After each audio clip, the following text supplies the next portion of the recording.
Hej Holger. Tak fordi du gerne vil snakke. Jeg stiller dig nogle spørgsmål, så svarer du bare ærligt. Ja. Først vil jeg gerne lige høre, når du spiser flødeboller, ikke? Ja. Hvad føler du ligesom egentlig? Jamen, altså, jeg bliver ret glad, når jeg tager første bid, ikke også? Men så synes jeg faktisk, altså, det bliver lidt ulækkert, når jeg tager det næste bid, og så faktisk ikke har lyst til at spise resten.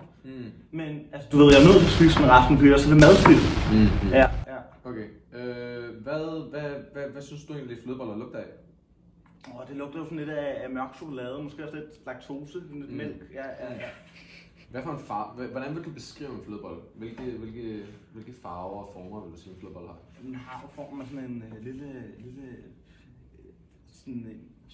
et cylinder med et lille rundt top og sådan sort med noget typisk med noget hvid krømmet på eller andet det der er.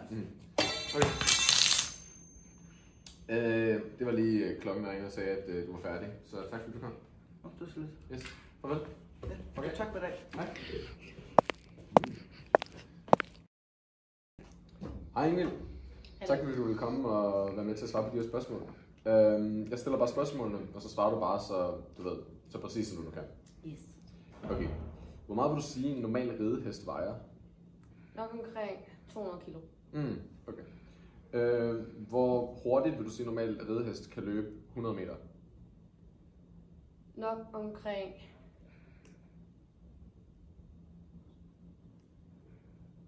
Jeg kan ikke huske, hvor 100 meter er. Ved du hvad, det er fint. Jeg stiller bare et nyt spørgsmål så. Hvad vil du sige, hvor mange heste tror du der er her i Danmark?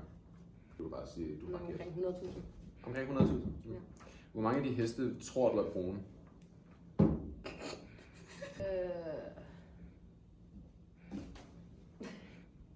20%. 20%? Ja. Okay. Hvor stor en vægtforskel tror du der er mellem en brun hest og en hvid hest? 0. 0? Okay.